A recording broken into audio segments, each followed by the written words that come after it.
Thank you very much. Good morning, Jack Darman Hunt Heron. I hope I salute in Germany. Mesdames et messieurs, chers amis, je voudrais d'abord remercier notre ami Christian Castrop, Dynamique, pour son invitation et pour l'accueil convivial qui m'a été réservé. Et j'avoue que je me sens particulièrement heureux de me retrouver ce matin à Berlin. Berlin qui est une ville historique, qui a joué un rôle important depuis la nuit des temps, mais surtout depuis la fin de la Seconde Guerre mondiale. Je pense que si on parle de la résilience, l'Allemagne est un modèle réussi de résilience, puisqu'il y a 80 ans exactement, cette ville a été complètement détruite. Et on a vu comment, par le travail, la conviction, on a transformé cette ville réduite en cendres en première ville d'Europe, en tant que première puissance économique de l'Europe. Je félicite Global Solutions pour l'organisation de ce sommet. Je salue son président. Dans un monde en proie aux tensions et aux incertitudes, il est à la fois opportun et salutaire de créer des espaces de dialogue, ce qui manque beaucoup dans le monde d'aujourd'hui, des espaces de dialogue pour penser ensemble les chemins possibles de sortie de crise. Face aux urgences, le cours de l'histoire est à nouveau trouble.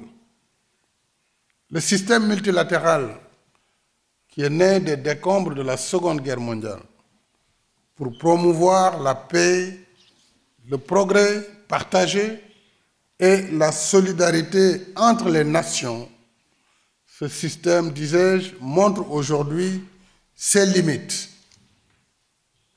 Il peine à offrir des réponses concertées aux défis contemporains. En effet, les instances multilatérales semblent figées, alors que les conflits, qu'ils soient anciens ou nouveaux, ces conflits persistent, les uns plus dévastateurs que les autres. Les menaces terroristes restent entières à travers le monde. Les conférences sur le climat, les COP, se suivent. Nous en sommes à la 29e et la 30e COP pointe à l'horizon au Brésil.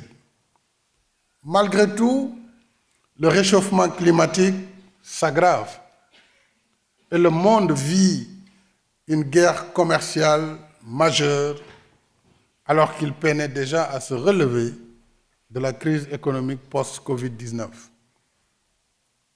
Dans ce contexte de crise et de mutation profonde, l'Afrique continue de faire face à plusieurs challenges. Oui, l'Afrique, qui d'ailleurs, pour l'histoire, il faut le dire, c'était ici à Berlin en 1885 que la partition de l'Afrique a été décidée par les puissances coloniales. Et depuis, ce continent vaillant, résilient, se bat pour sa dignité, pour son développement.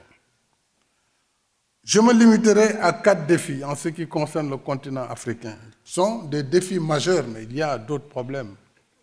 Alors, le premier défi, c'est le défi de la paix, de la sécurité et de la stabilité. En plus de situations conflictuelles persistantes, le terrorisme tend à devenir endémique sur le continent, et en particulier dans la région du Sahel. Il faut dire que depuis des années, l'Afrique n'a de cesse d'alerter sur le fait que des opérations de maintien de la paix classiques de l'ONU, que ces opérations ne sont pas adaptées à la lutte antiterroriste, faute de mandat et faute de moyens adéquats pour faire face. En témoigne la fin précipitée d'ailleurs de certaines de ces missions dans la colère et l'incompréhension des populations. Nous l'avons vécu au Mali, nous l'avons vécu au Congo, etc., etc. C'est pourquoi nous avons toujours plaidé, nous Africains, pour des mandats plus robustes et des moyens mieux calibrés pour combattre le terrorisme dans le cadre de l'architecture africaine de paix et de sécurité, bien entendu avec le soutien logistique et financier des Nations Unies et des pays partenaires. C'est à ce prix, et à ce prix seulement, que nous pourrons vaincre le terrorisme sur le continent africain ou tout au moins réduire de façon significative ses moyens d'action. Et il y va de notre intérêt commun, car la persistance du terrorisme en Afrique constitue une menace globale qui relève de la responsabilité du Conseil de sécurité de l'ONU, qui est garant du système de sécurité collective. Et quand on voit la situation au Mali aujourd'hui et dans le Sahel, pour beaucoup, elle découle de cette situation de non prise en charge adéquate de la lutte contre le terrorisme dans ce pays et dans le Sahel. Ça n'explique pas tout, mais pour beaucoup. Le second défi que je voulais évoquer avec vous ce matin, c'est le défi du développement économique. Avec ces 30 millions de kilomètres carrés. 30 millions de kilomètres carrés, son poids démographique, nous sommes à 1,4 milliard aujourd'hui d'habitants, projeté à 2,5 milliards d'habitants en 2050, c'est-à-dire exactement dans 25 ans. Mais également avec ses ressources minières diversifiées, ses ressources hydriques, les fleuves, que ce soit le fleuve Congo, le Nil et tous les fleuves africains, le fleuve Sénégal, le fleuve Gambie, etc., le Zambèze.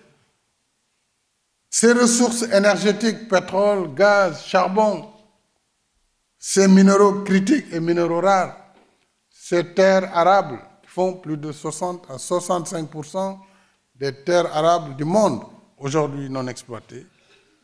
Avec ces richesses, l'Afrique dispose du potentiel nécessaire pour soutenir ses efforts de développement et contribuer à la croissance mondiale. Bien sûr, cela requiert des politiques publiques avisées. Cela dépend des Africains en particulier. Mais cela requiert également et surtout un ordre économique mondial plus juste et plus équitable. La dynamique de développement est freinée en général quand l'impôt n'est pas payé là où la richesse est produite.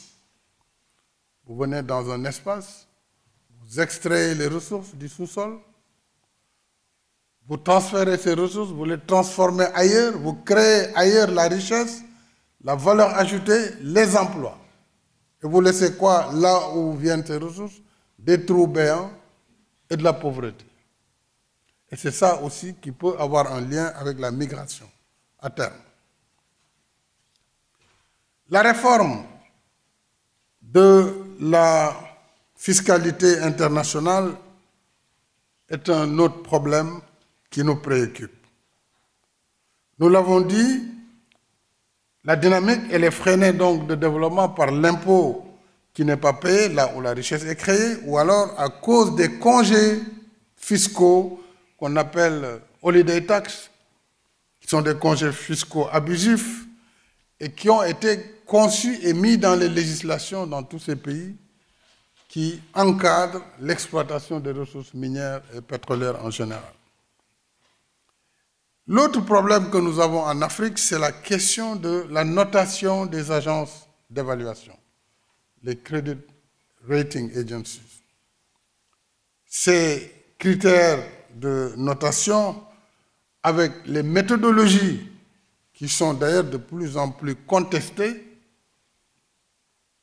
Parce qu'en Afrique, la perception du risque, en réalité, est souvent supérieure au risque lui-même sur l'investissement.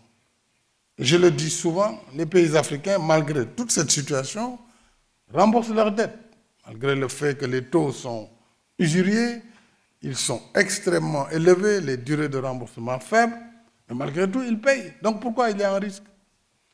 Et cette perception de risque et cette notation renchérit le taux du crédit parce que cela exige des primes d'assurance qui viennent en plus s'ajouter au taux d'intérêt déjà très élevé. Voilà vraiment le mécanisme par lequel l'Afrique a eu un fardeau sur la dette et la dette s'accumule de façon tout à fait accélérée.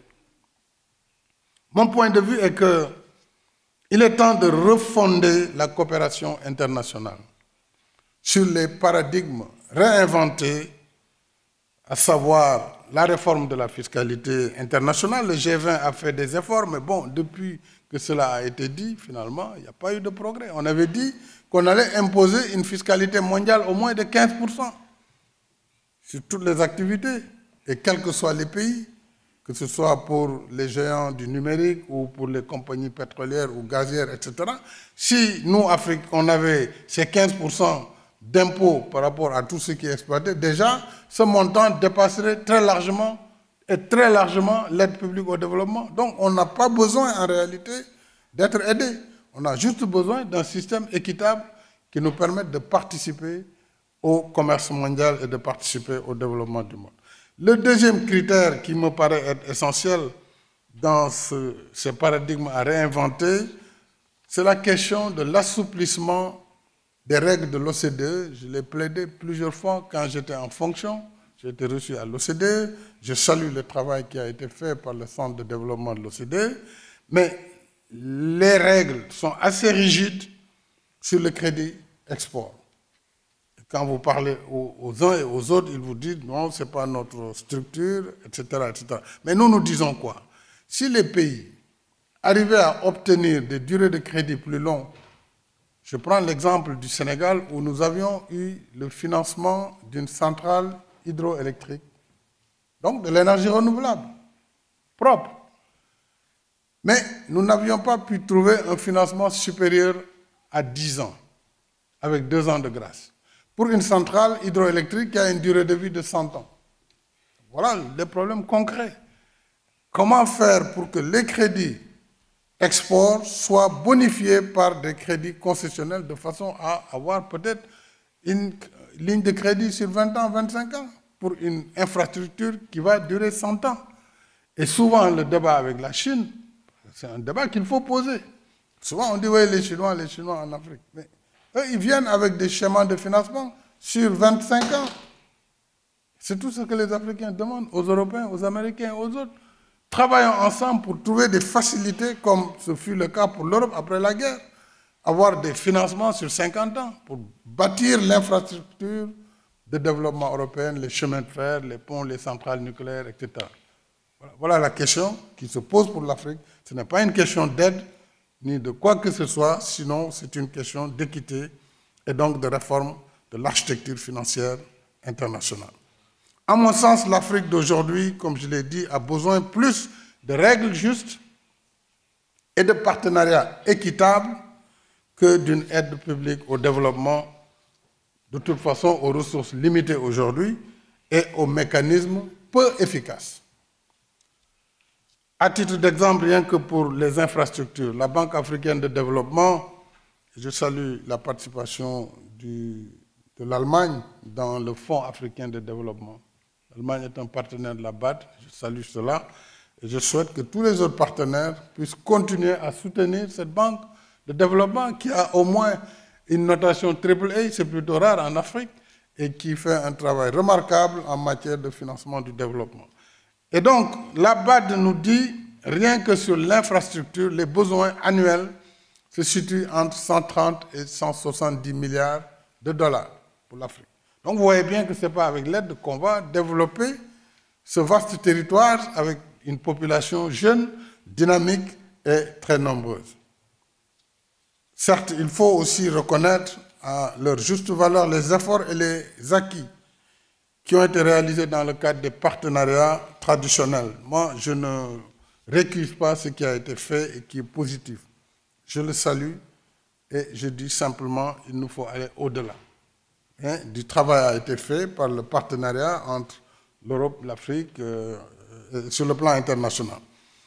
Et en même temps, l'Afrique continuera de s'ouvrir à de nouveaux partenariats. Parce que nous sommes dans la mondialisation, sauf si nous y renonçons. Et l'Afrique doit pouvoir donc s'ouvrir sans exclusivité. C'est-à-dire, on ne peut pas nous dire, vous ne vous ouvrez qu'à nous, pas à d'autres.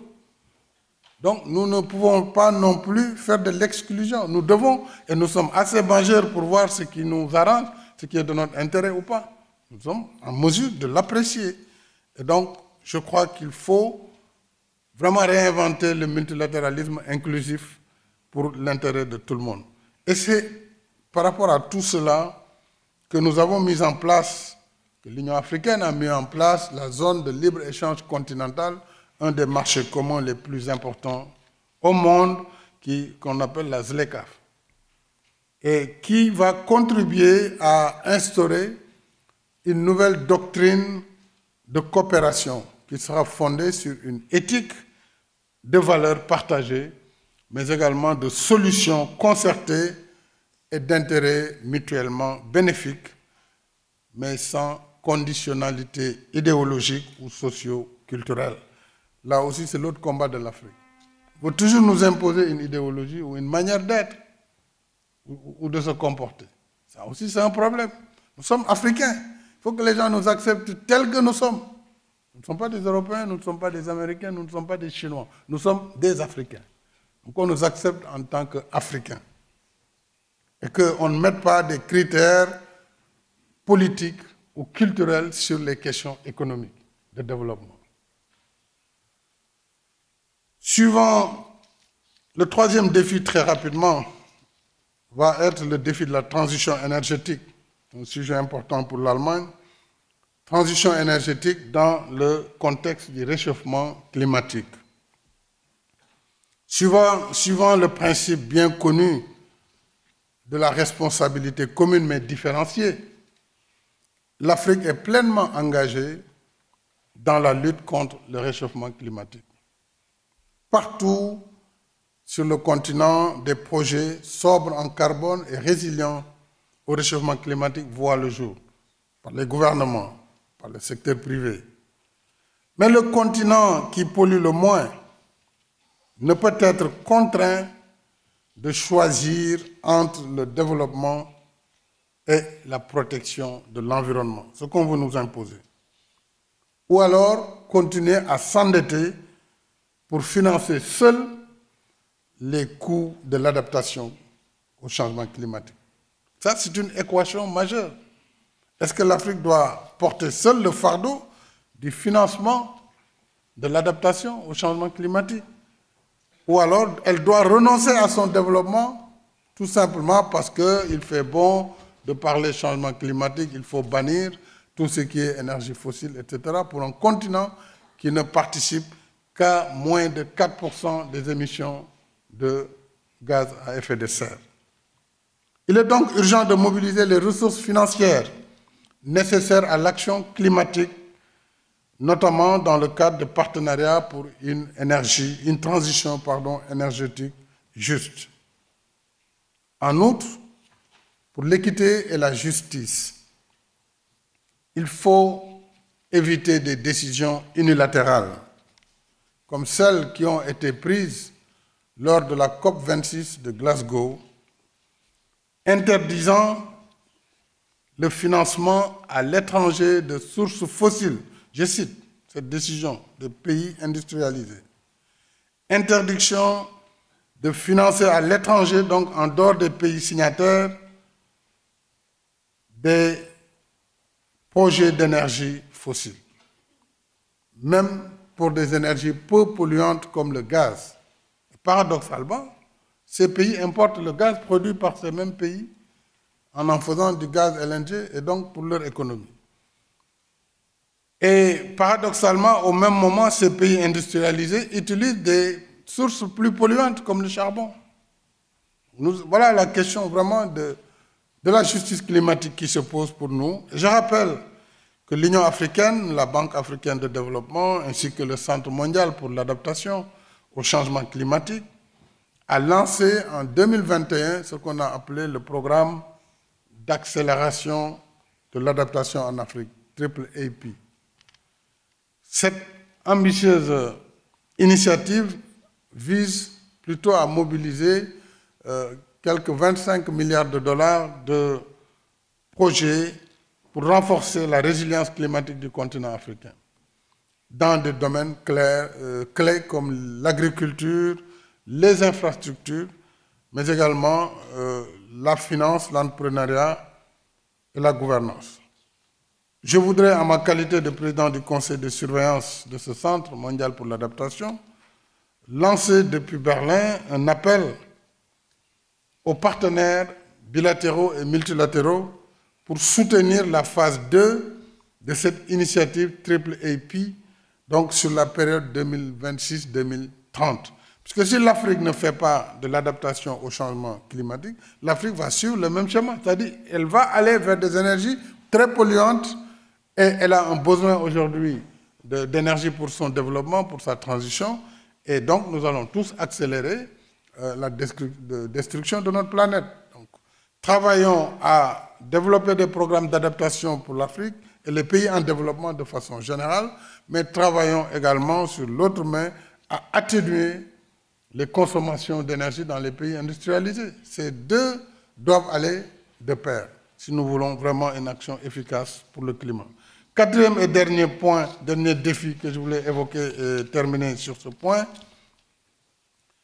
c'est la réforme de la gouvernance mondiale. L'idéal à la base du multilatéralisme, je l'ai rappelé après la guerre, c'était de promouvoir entre des pays aux forces inégales des relations de collaboration confiantes, solidaires et inclusives. Dans cet esprit, il est juste de reconnaître les services que le système des Nations Unies et celui de Bretton Woods ont rendus aux États membres. Il faut le saluer.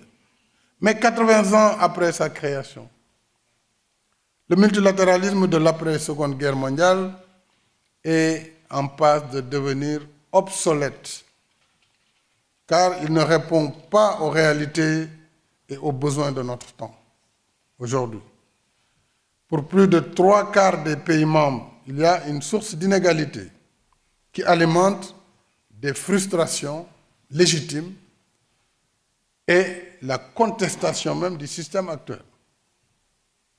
L'élargissement progressif des BRICS en sud global, je crois que c'est un symptôme qu'il faut analyser. Comme une maladie qui donne des symptômes, il ne faut pas négliger ces symptômes, elles ont une cause. Mais si on néglige le symptôme, au moment où la maladie va venir en force, ce sera trop tard peut-être. Alors, faisons attention à ces symptômes sur cet élargissement progressif des BRICS en sud global. Pourquoi? C'est parce qu'il apparaît comme un malaise du système actuel, un malaise qui court le risque d'une fragmentation si le système n'est pas réformé. Il n'est pas souhaitable d'en arriver à un monde de multipolarité concurrente, voire antagoniste. Alors la sagesse commande de refonder la gouvernance politique, économique et financière mondiale pour la rendre plus représentative de la diversité du monde d'aujourd'hui.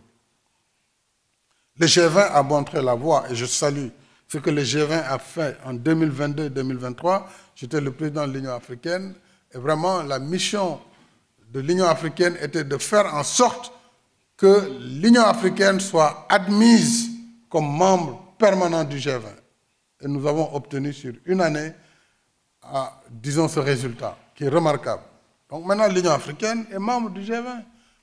Et c'est un objectif qui est tout à fait légitime, parce que l'Union africaine, c'est la 8e économie mondiale, si on considère l'ensemble du produit intérieur brut africain, qui est autour aujourd'hui de 3 trillions de dollars, 3 000 milliards de dollars. Donc si on calcule les 20 économies, mais vous avez ce territoire qu'on appelle Union africaine qui fait partie.